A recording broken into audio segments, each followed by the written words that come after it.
When you're out off-roading, overlanding, hanging out at the beach or the lake, or just spending time in the great outdoors in general, having access to water on demand can make all the difference, and even more so if you're able to pressurize it. Sure, you have your pump-up sprayers, you can rig your jerry can. I've even seen the DIY solar tubes crafted out of PVC pipe, but you may not have those craft skills or the tools.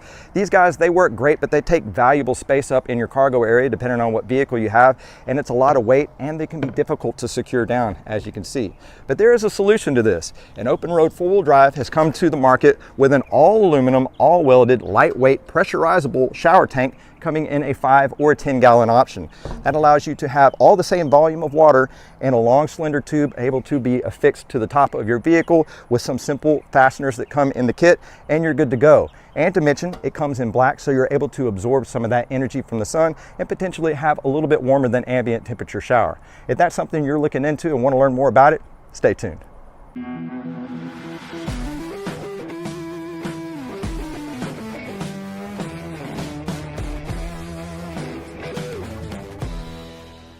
Hey, welcome back to the Gator Overland channel. I'm John, and today I'm super excited to again be teaming up with OpenRoad four-wheel drive for another video review. Now, you may have seen one of my previous ones. I did a 270-degree freestanding awning and the awning sidewalls. We use them all the time. They're holding up great, and it's really been an awesome accessory to add, at least for shade, on our off-road kit. And that's why I'm looking forward to bringing our water storage to the next level. Now, I just want to preface, when I do my collaborative reviews, just know it's something that I have actually considered to put on my vehicle. The last thing I want to do is waste either our times doing or watching a video, much more your money. So I try to be as unbiased as possible and tell you exactly what I think. Now, in today's video, I'm going to cover what's in the box, as well as some other recommended accessories that I have found for ease of access and installation as well as use. We're going to cover the features and specs. This comes in a 5 and 10-gallon option. After that, we'll cover the assembly and mounting, and then we'll go over operation and prep and maybe storage over that. And whenever I get a little bit of time with this thing, I'll do end and final thoughts telling you exactly what I think, the goods, the bads, and everything in between. For your viewing convenience, this video is time-stamped, allowing you to go to any point in this video without having to scroll through. Don't forget to check the description below, as I'll have a link to the OpenRoad website. If you use the promo code JUSTGO at checkout, you can save yourself 10% off. I'll also have website links to the other items recommended here, Amazon affiliate links, and contact information should you need to get a hold of me. Let's get started.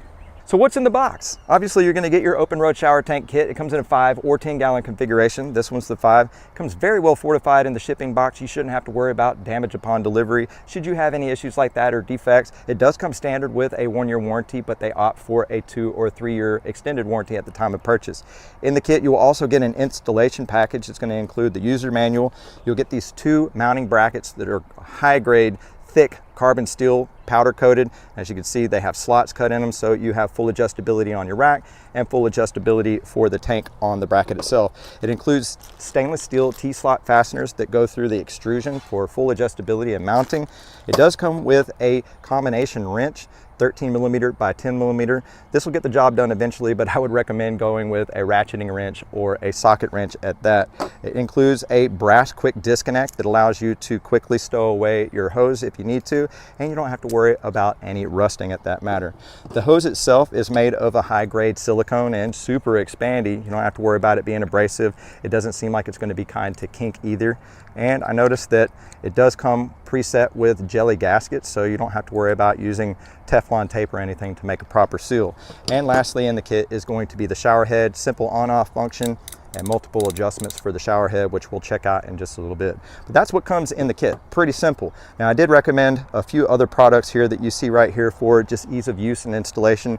This is pressurizable, so you'll need bicycle pump, air compressor if your vehicle's equipped with one, but I went ahead and got this standalone digital unit that allows you attach right here, go to the Schrader valve. You can preset this to the recommended 25 to 30 psi and it'll automatically stop, and it should be able to discharge all the water out on pretty much that one purge there. It's rechargeable. It does have a light. Just figured it was another simple convenience that I keep in my box right there and be really ready to go.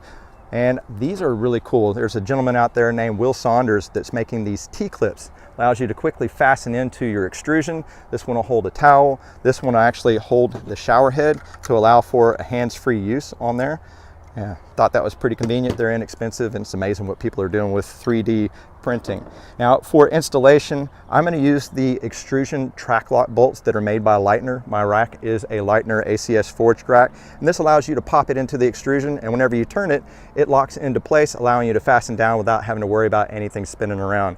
If you use the T-slots that are provided, they actually have to slide in at the very end, and it can be inconvenient. You might even have to disassemble some things. This allows you to point and shoot, put it exactly where you need it to go. It'll work on other racks. My Yakima rack, it will work on it as well, so as long as it's that size of extrusion.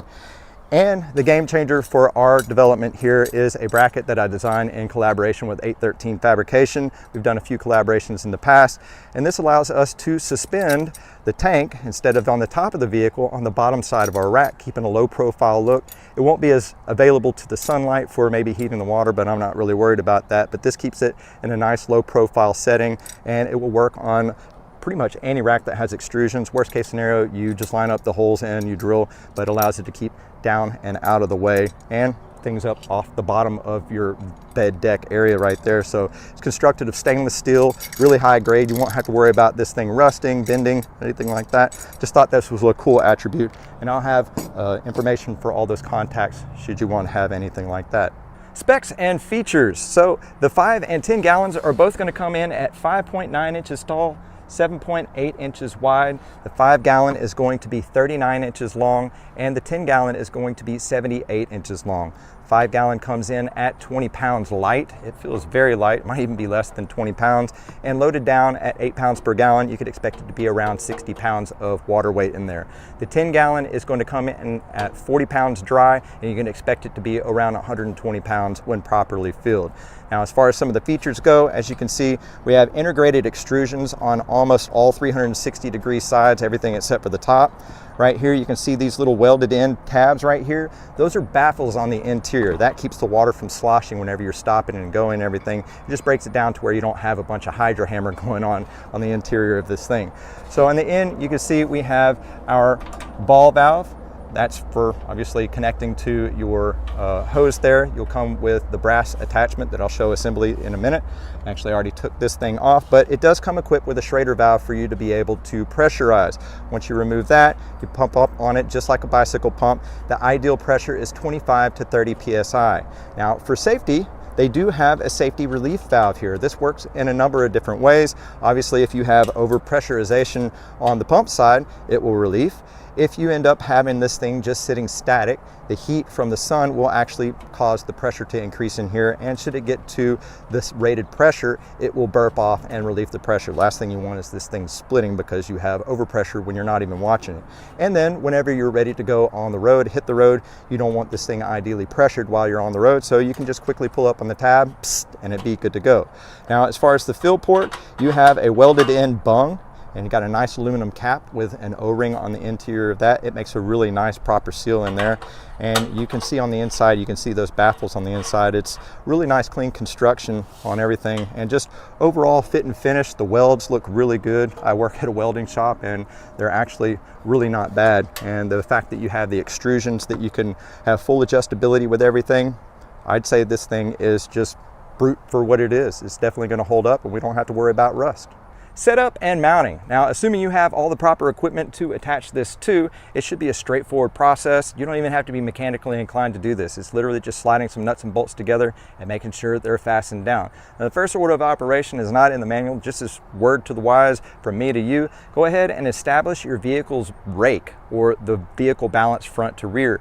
You want to have this going towards the rake. So naturally, from a vehicle, when you buy them from the manufacturer, they typically have a rake towards the front of the vehicle. If you do this, this will ensure that all the water will run out naturally on gravity. If you were to do it the other way around, and the rake was forward, but you mounted the drain to the opposite side of the rake, you would always have a pocket of water down here that would never actually go out the drain. So establish your rake. You can use a bubble level, where you can just physically look at it and see if it's that way. If you know that it's going forward, put the drain going towards forward. In my case, I'm actually mounting it underneath the rack right here. I am constantly loaded down with our off-road trailer, which does give me a little bit of a sag. So I'm actually going to have my drain going out towards the back, because more often than not, I will be hooked up. if I don't get all the water out of it, it won't be a big deal. And whenever I'm not loaded down, it is pretty much level. So if it's level or rake forward, just make sure the drain goes towards wherever the rake is. Just a little piece of knowledge there. So for installation purposes, I'm going to go ahead and turn this upside down. It's really straightforward. You have your T-slots. You want to put the T-slot on the outside, and that way this thing actually lines up, slides in. You'll do both here, both here. You can go over to your rack. You might be able to see these underneath here. Get you a tape measure and measure from the outside of one to the inside of the other, and that will establish where the center slots are. And you can go ahead and transfer that here. I've already made my adjustments right here, and I know exactly where I need to do my center line and then measure out from there. And you can go ahead and affix those, just make sure everything's square. And then you just go line it up on the top of your rack and pop it into place and fasten it down. It's really just that simple. Now, as mentioned, I actually have the updated setup here, and same process. Instead of having the square tubing, you're just going to go through with these and line it up, and that will move down in the same location. I'm going to actually affix these to my rack first, and then I'll come in with my tank and actually slide it into place using the track, and I shouldn't have any problem with the installation. That way I can ensure that both of my U-bolt clamps or whatever are already affixed at the right distance apart from the inside of that pod, and it should be straightforward. It'll all slide into place, and then we'll just fasten it all down. Next is attaching your brass quick disconnect to your drain valve. It's straightforward. If you can put on a water hose, you can do this. This is already got a gasket on the inside, so you don't have to worry about Teflon tape on the threads. And as it's brass, it's very soft, so you don't want to over tighten on this. You can probably do it hand tight. If it starts to leak, obviously you can tighten it up as needed with a wrench. It does have a hex head on here, but definitely don't over tighten it, because you could spin this ball valve on the inside of that bung, and that wouldn't be good. From there, you just pull back the spring-loaded attachment, slide that in, and you're good to go. Now, your hoses, as mentioned, they already have equipped with a little jelly gasket. You can take these little protectors out right here, and they are two different sizes. The one with the long shroud on there is going to go onto your shower nozzle right here, and the one with the short shroud right there is going to go onto your brass connector right there. And it's just that simple. And then whenever you're ready to detach, you just pull back the spring, pull it out, stow it away as needed. Good to go. Super simple.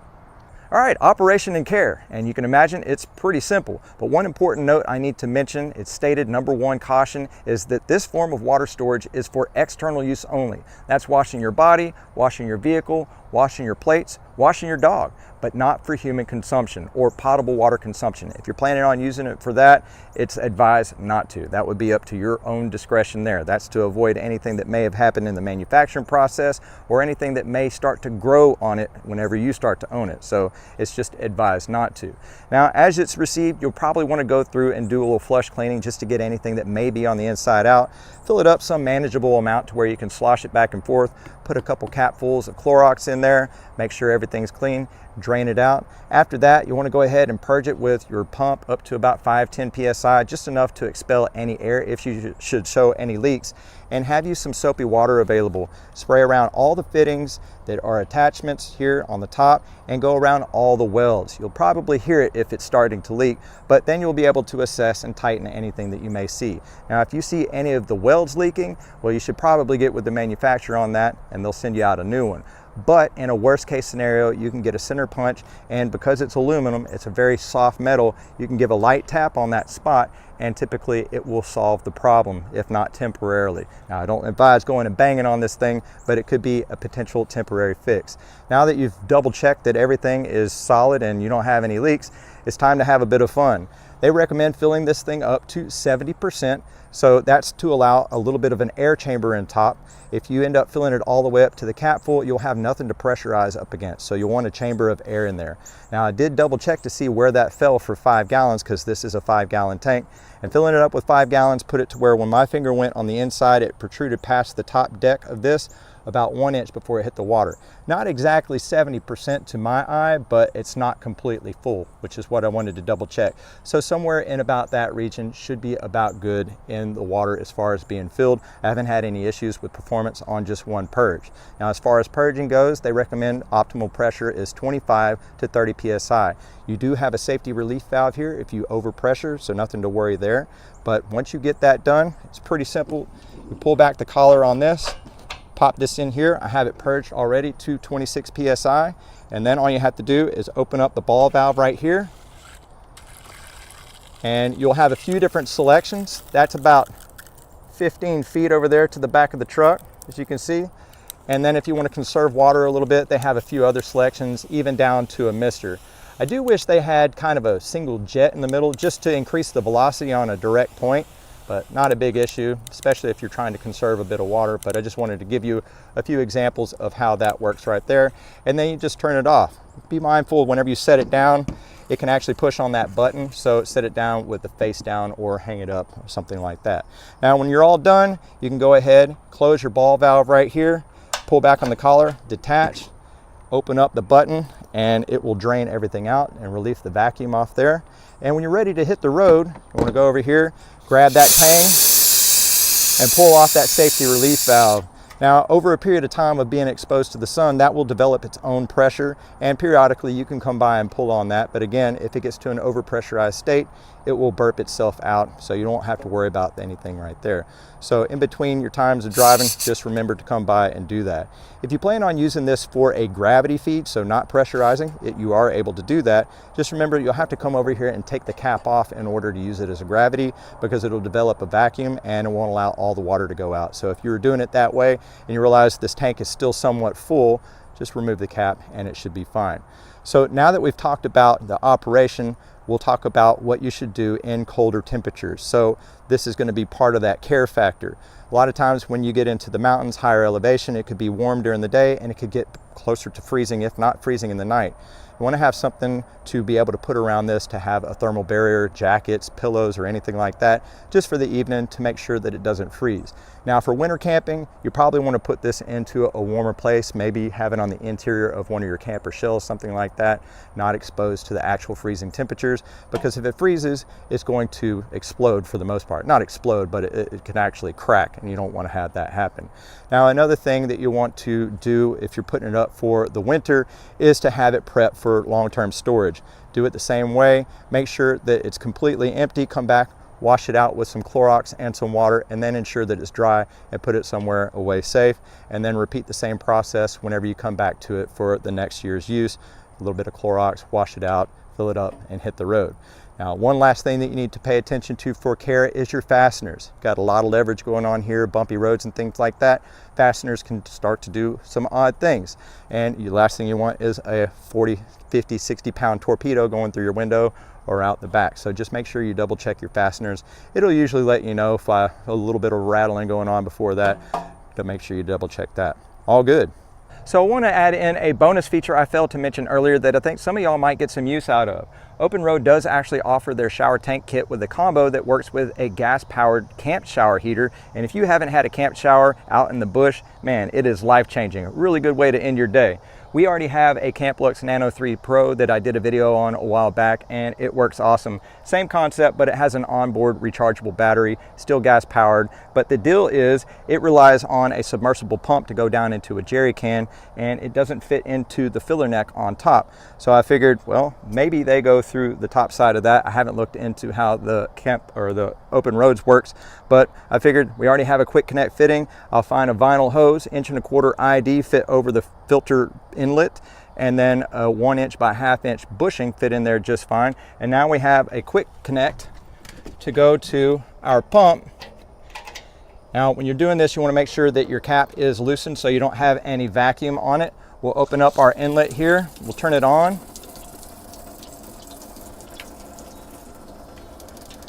It's turned on the fire.